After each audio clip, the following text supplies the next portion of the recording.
High, আমি সুস্মিতা। আমার চ্যানেলে তোমাদের সবাইকেই স্বাগত। আজকে তোমাদেরকে দারুণ টেস্টি পটলের কোরমার রেসিপি বানিয়ে দেখাবো, যেটা তোমরা খুবই কম খরচে এবং কম সময়ে বানিয়ে নিতে পারো। খেতেও খুবই টেস্টি হয়।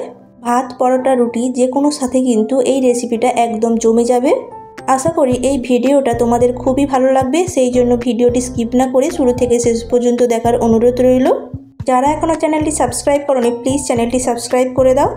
পটলের কোরমার রেসিপি বানানোর জন্য এখানে আমি কি উপকরণ নিয়েছি চলো দেখে নাও। এখানে আমি পটল নিয়েছি, যেটা আমি গোটা গোটাভাবে রেখেছি এবং দু সাইডে চেরা চেরা দাগ করে নিয়েছি। তোমরা তোমাদের পছন্দ মতো শেপ করে নিতে পারো। আমি এইভাবেই শেপটা করে নিয়েছি। এরপর নিয়েছি গোটা গরম মশলা, যার মধ্যে রয়েছে একটা তেজপাতা, একটা শুকনো লঙ্কা, দুটো দারচিনি, তিনটে এলাচ, আর রয়েছে গোটা জিরে। নিয়েছি আদা বাটা, আর নিয়েছি 10 টাকার মিল্ক পাউডারের প্যাকেট। এখানে আমি মিল্ক পাউডারটা গুলিয়ে নেব, তার জন্য আমি এখানে একটি পাত্র নিয়ে নিয়েছি। তার মধ্যে আমি দিয়ে দেব গরম জল। এর মধ্যে আমি মিল্ক পাউডারটা দিয়ে ভালো করে গুলিয়ে নেব। তোমরা যদি গরম জল ব্যবহার করো, এতে কিন্তু কোনো রকম গোটা গোটা দানা দানা ভাব থাকবে না, খুব সহজে এটা জলের সাথে মিশে যাবে। এরপর আমি অন্যদিকে কড়াই বসিয়ে দিয়েছি।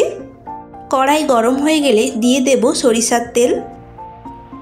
সরিষার তেলটি এখানে কড়াইয়ের চারপাশে আমি ভালো করে লাগিয়ে নেব। এরপর তেলটি খুব ভালো করে গরম হয়ে গেলে এখানে আমি একে একে পটলগুলো ছেড়ে দেব।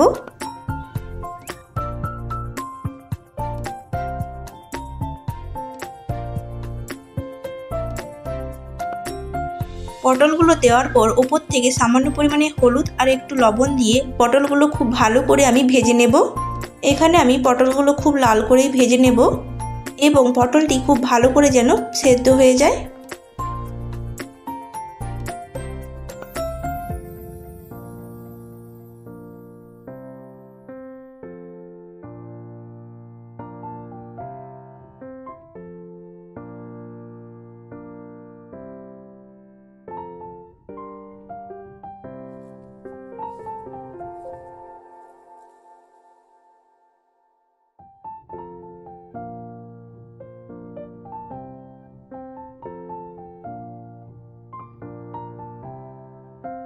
এখানে আমি পটলগুলো উল্টে পাল্টে খুব ভালো করে ভেজে নিয়েছি। পটলের চারপাশটা আমার খুব ভালো করে ভাজা হয়ে গেছে। এবার আমি পটলগুলো তুলে একটি প্লেটের মধ্যে রেখে দেব।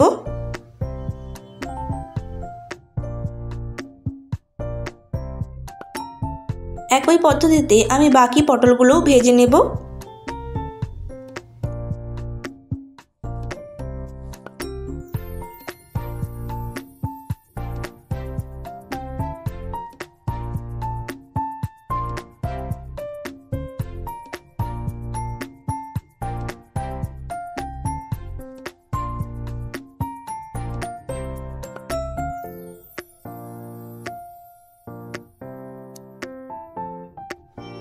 বাকি পটলগুলো আমি খুব ভালো করে লাল করে ভেজে নিয়েছি। এবার এগুলো আমি তুলে প্লেটের মধ্যে রেখে দেব। তো এখানে আমার সমস্ত পটলগুলোই ভাজা হয়ে গেছে। তো দেখতেই পাচ্ছ সবগুলোই আমি খুব ভালো করে ভেজে নিয়েছি। এবার ওই তেলের মধ্যে আমি দিয়ে দেব গোটা গরম মশলা ফোড়ন। হালকা নাড়াচাড়া করে যখন ওর মধ্যে একটা সুন্দর স্মেল বেরোবে, তখনই আমি ওর মধ্যে দিয়ে দেব আদা বাটা 1 চামচ।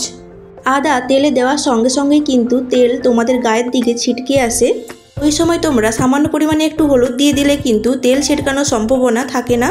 এখানে আমি আদাটা খুব ভালো করে ভেজে নেব।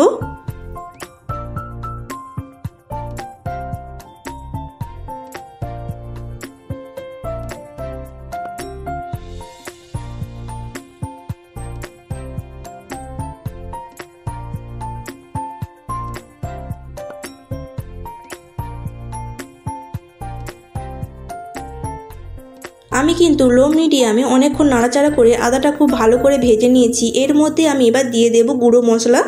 দেব 1/2 চামচের মতো হলুদ গুঁড়ো, 1 চামচ দেব লঙ্কার গুঁড়ো।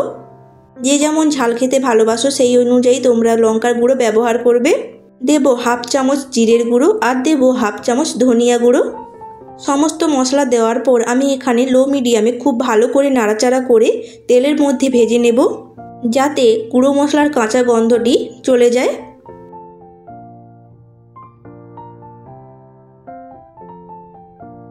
এখানে আমি প্রায় 1 মিনিট ধরে মশলাটা খুব ভালো করে কষিয়ে নিয়েছি। এর মধ্যে আমি অল্প অল্প দুধ দিয়ে মিশিয়ে নেব।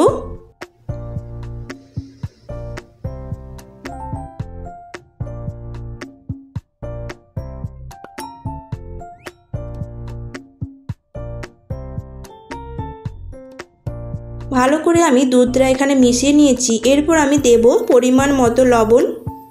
লবণটা দেওয়ার পর ভালো করে আমি এটি নাড়াচাড়া করে নেব। এখানে কিন্তু আমার ঝোলটি খুব ভালো করে ফুটে উঠছে। এই সময় আমি ভেজে রাখা পটলগুলো দিয়ে দেব।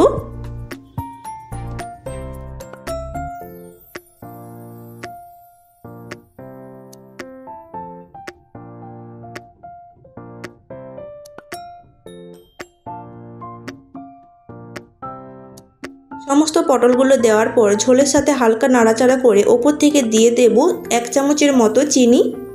চিনিটা দেওয়ার পর খুব ভালো করে নাড়াচাড়া করে আমি ঢাকা দিয়ে রেখে দেব 2 মিনিটের জন্য। যেহেতু আমি পটলটি আগে থেকেই ভেজে নিয়েছি, সেই জন্য এখানে সেদ্ধ হওয়ার কোনো ব্যাপার নেই। 2 মিনিট পর তোমাদের সাথে দেখা হচ্ছে।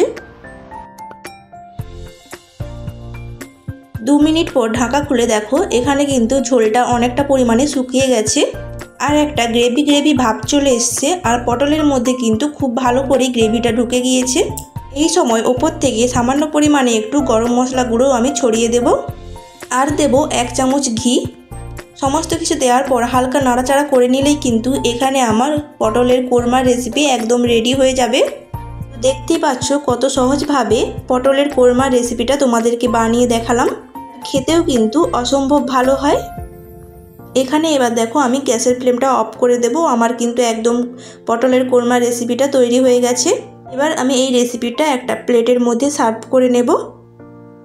মাত্র 10 টাকা দিয়ে তোমরা এত সুন্দর একটা রেসিপিটা কিন্তু বানিয়ে নিতে পারবে।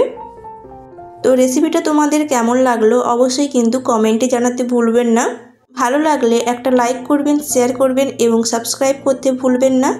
আর পাশে থাকা বেল আইকনটি প্লিজ প্রেস করে দিও, তবে আমার দেওয়া সমস্ত ভিডিওর নোটিফিকেশান সবার আগে তোমাদের কাছে পৌঁছে যাবে। রেসিপিটা কিন্তু একবার হলেও তোমরা ট্রাই করো। বাচ্চা থেকে বয়স্ক সবাই কিন্তু এই রেসিপিটা খুবই পছন্দ করবে। এটা দিয়েই কিন্তু তোমরা 1 থালা ভাত খেয়ে নিতে পারবে আর কোনো কিছুই কিন্তু লাগবে না। তো আজকের মতো এখানেই, দেখা হচ্ছে অন্য কোনো রেসিপি নিয়ে। সবাই ভালো থাকবেন, সুস্থ থাকবেন এবং সাবধানে থাকবেন। এইভাবে আমার পাশে থাকবেন, সাপোর্ট করবেন। Thanks for watching guys, by.